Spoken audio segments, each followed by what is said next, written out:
Selamat berjumpa kembali dalam layanan audio Sahabat Seperjalanan. Hari ini adalah hari Jumat 20 Juni 2025. Tema renungan saat teduh kita hidup benar dan bijaksana dari 1 Korintus 10 ayat 23 sampai 24. Segala sesuatu diperbolehkan benar, tetapi bukan segala sesuatu berguna. Segala sesuatu diperbolehkan benar, tetapi bukan segala sesuatu membangun. Jadi jangan seorang pun mencari keuntungannya sendiri, tetapi hendaklah tiap-tiap orang mencari keuntungan orang lain. Mari kita berdoa. Bapa yang di dalam surga, biarlah hidup kami benar dan bijaksana, dan tidak hidup dalam keegoisan dan hidup dalam keberdosaan. Dalam nama Tuhan Yesus kami berdoa. Amin. Shalom sahabat perjalanannya dikasih Tuhan, kasih setia Tuhan, kebaikan Tuhan, kelonggaran, kemerdekaan, kebebasan yang Tuhan berikan kepada setiap kita. Karena kita punya kemampuan untuk memilih, kita punya kemampuan untuk menikmati semua banyak anugerah Tuhan yang diberikan kepada setiap kita masing-masing. Tapi anugerah dan kebaikan Tuhan bisa menjadi bencana sewaktu kita salah menggunakan, sewaktu kita salah mengelola, sewaktu kita kemudian salah memiliki dan menikmati secara benar dan proporsional dan secara wajar. Sahabat seperjalanan, kita tahu dengan jelas bagian dari 1 Korintus pasal 10 berbicara tentang Israel sebagai suatu peringatan. Kita tahu dengan jelas bagaimana dari ayat yang pertama sampai ayat-ayat yang selanjutnya, sebagaimana renungan yang sudah kita baca, perbagian seluruh renungan sahabat seperjalanan dari 1 Korintus.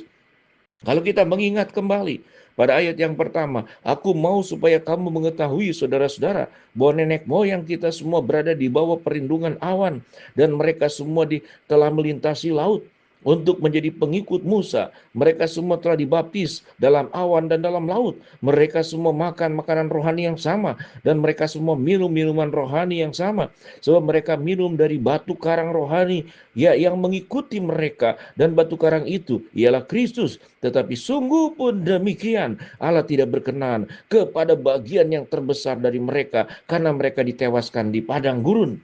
Mengapa demikian? Karena mereka hidup dalam keberdosaan, hidup tidak benar, dan hidup tidak bijaksana. Kalau kita melihat seluruh bagian daripada kebenaran firman Allah, maka tujuan Allah setelah memberikan seluruh berkat-berkat terbaik di dalam setiap kehidupan kita, siogianya yang membuat kita hidup semakin benar dan semakin bijaksana, bukan semakin salah, semakin berdosa, dan semakin egois, dan semakin tidak bijaksana. Sahabat seperjalanan yang dikasihi Tuhan, apa yang firman Tuhan katakan? Segala sesuatu diperbolehkan benar, tapi bukan segala sesuatu berguna.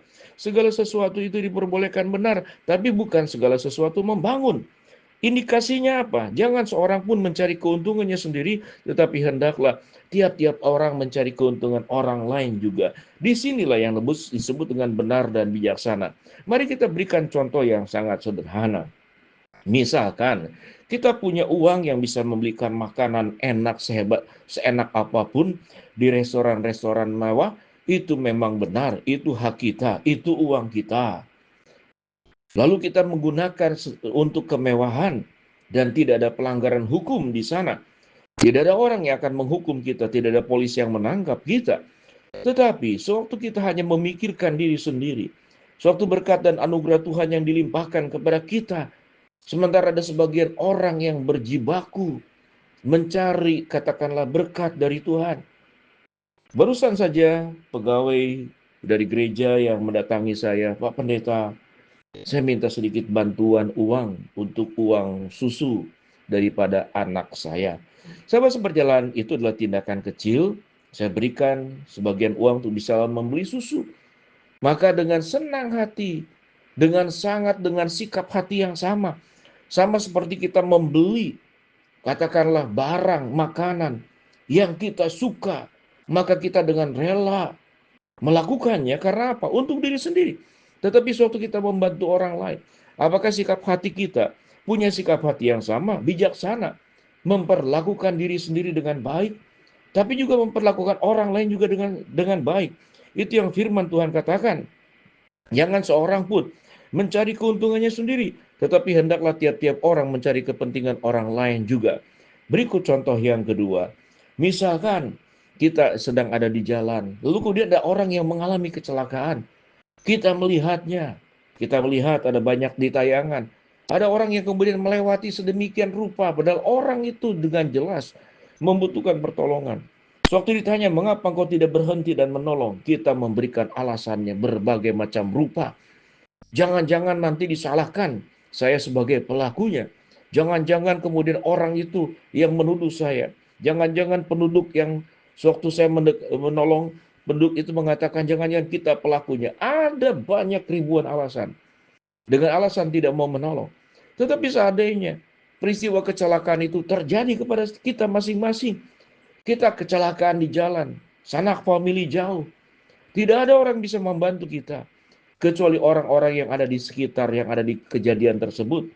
Lalu kita bertemu dengan orang yang baik hati seperti orang Samaria yang baik hati, menolong kita, membawa kita ke rumah sakit dengan sungguh-sungguh, memperlakukan kita seperti anggota keluarga kita sendiri. Apa respon kita? Bukankah itu yang kita harapkan? Tetapi mengapa kalau kita yang terjadi mengalami peristiwa, kita berharap orang berbuat baik kepada kita? Tapi tatkala orang lain kemudian mengalami sebuah musibah, kita kemudian abai, kita melupakannya. Ingatlah sahabat seperjalanan, kalau Kristus itu sebetulnya datang ke dalam dunia untuk menolong kita yang sedang mengalami kecelakaan. Kecelakaannya tentu bukan kecelakaan karena kemudian tertabrak oleh kendaraan atau di lalu lintas. Kecelakaan yang kita akan alami adalah kita akan masuk ke dalam perapian yang menyala-nyala, neraka tempat siksaan iblis beserta dengan malaikat-malaikat kegelapan. Mereka akan masuk ke sana dan kita akan masuk ke dalamnya juga. Dan iblis itu tidak suka. Waktu Yesus datang, dia berusaha untuk menggagalkannya dengan mencobai. Tetapi Yesus datang mengalahkan iblis, mengalahkan maut. Dalam rangka apa? Dalam rangka menyelamatkan kita, menebus segala salah dosa kita, sehingga kita diselamatkan, diberikan jaminan hidup kekal, diberikan tempat yang terbaik.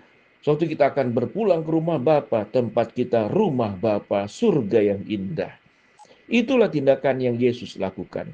Dengan demikian, sahabat seperjalanan, dengan dua ilustrasi tadi, apa yang kita lakukan selama kita hidup? Apakah kita hidup dengan benar dan bijaksana? Apakah hidup kita penuh dengan belas kasihan yang sudah Allah berikan kepada kita? Kita lakukan juga kepada orang lain. Karena kasih dan cinta Tuhan yang sudah Tuhan limpahkan kepada kita. Anugerah dan kesetiaan Tuhan yang sudah Tuhan nyatakan kepada kita. Tidak boleh berhenti hanya pada hidup kita. Sewaktu hanya berhenti pada hidup kita, maka kita hanya menjadi penikmat-penikmat anugerah, merampas seluruh anugerah dan kebaikan Allah yang sudah diberikan. Lalu kita makan sendiri, kita pakai sendiri, kita peluk sendiri, kita genggam sendiri. Sampai mati, kita tidak pernah memikirkan orang lain. Hidup kita hidup tidak dalam kebenaran, dan hidup kita tidak menjadi orang-orang yang bijaksana. Biarlah lewat renungan ini, kita menjadi orang yang diubahkan oleh Allah, menjadi orang yang bijaksana, menjadi orang yang mengalami perubahan, menjadi orang yang sudah disentuh oleh kasih Tuhan, lalu mengasihi orang lain, menjadi orang yang setelah diselamatkan oleh Tuhan, menyampaikan kabar selamat itu kepada orang lain. Apa yang boleh, tidak selalu kita harus lakukan, karena itu ada hak-hak orang lain yang tidak boleh kita rampas. Mari kita berdoa. Bapa dalam surga, terima kasih buat kebenaran firman Tuhan yang kami dengarkan. Hamba berdoa buat sahabat seperjalanan yang sakit, Tuhan jamah sembuhkan. Sahabat seperjalanan yang sedang menghadapi masalah, Tuhan bukakan jalan. Sahabat seperjalanan yang sedang berdoa mengharapkan sesuatu, Tuhan kabulkan dengan cara dan waktu Tuhan yang terbaik. Di dalam nama Tuhan Yesus kami berdoa. Amin.